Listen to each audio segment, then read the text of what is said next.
Hello friends, welcome to Finobo. Recently, for the first time in 18 years, India registered a trade surplus for the month of June.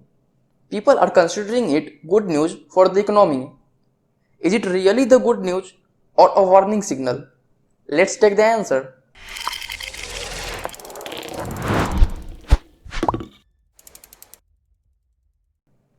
Exports are the goods demanded by foreign countries, that is what India says to other countries.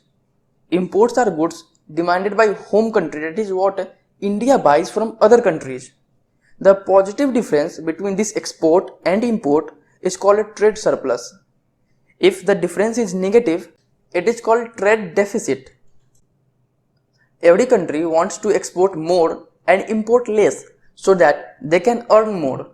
Also, becoming self-reliant, or what our PM says, Atmanirbhar, is also one of the many reasons to export more. In a general condition, if a country has trade surplus, it is seen as a good sign. It means that the country is able to manufacture the needs and demands of other countries and earn money in return. It is also a good sign of economic expansion of the country. But in India's case, this is not a general condition. The interpretation of trade surplus numbers is not that India's exports are suddenly roaring.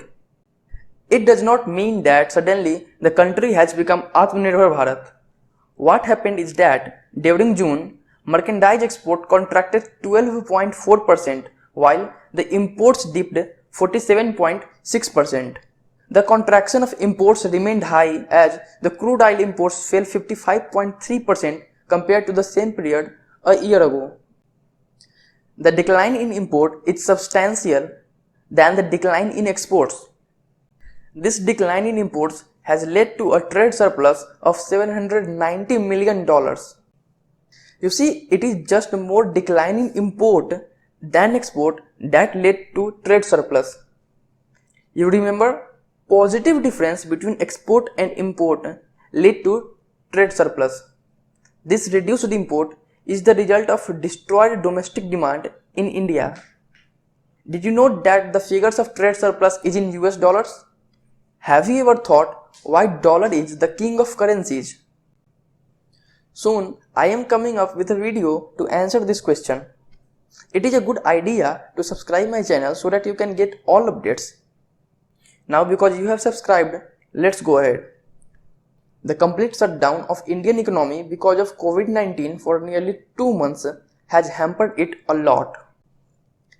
Despite India going into unlock mode, many cities and states around the nation are going back into lockdown. The domestic demand is not picking up. The Indian public either does not have money to spend or wants to put it away into savings at the moment. Also, the government's big rupees 20 lakh crores economic package did not include much of a stimulus. As a result, the consumer demand is extremely low in India.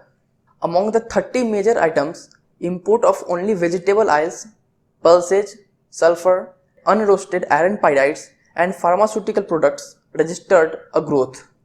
Import of gold continued to lose its shine with 77.4% drop in June. Exports has not witnessed such a severe decline like imports because economic activity and consumer demand has picked up in US and other major economies over the last 2 months. It is helped by the fiscal measures and relaxation of restrictions. But the domestic demand has remained depressed on account of gradual easing of lockdown. Today, the world economy is characterized by global value chain. A large part of trade flows are derived by derived demand.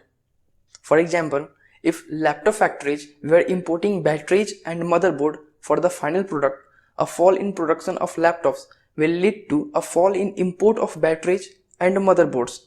In this case, a sudden fall in imports might be symptomatic of fall in domestic economic activity rather than gains on import substitution.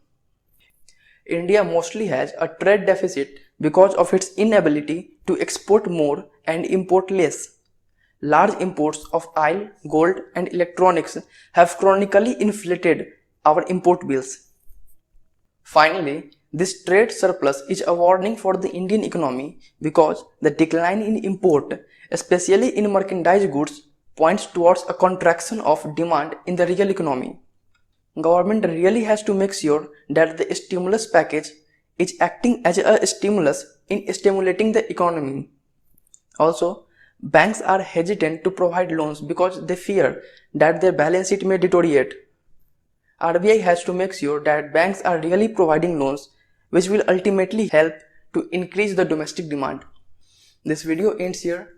I hope you liked it. Subscribe to my channel for more such upcoming informative videos. Because learning should never stop, why don't you click on the left or on the right and continue learning.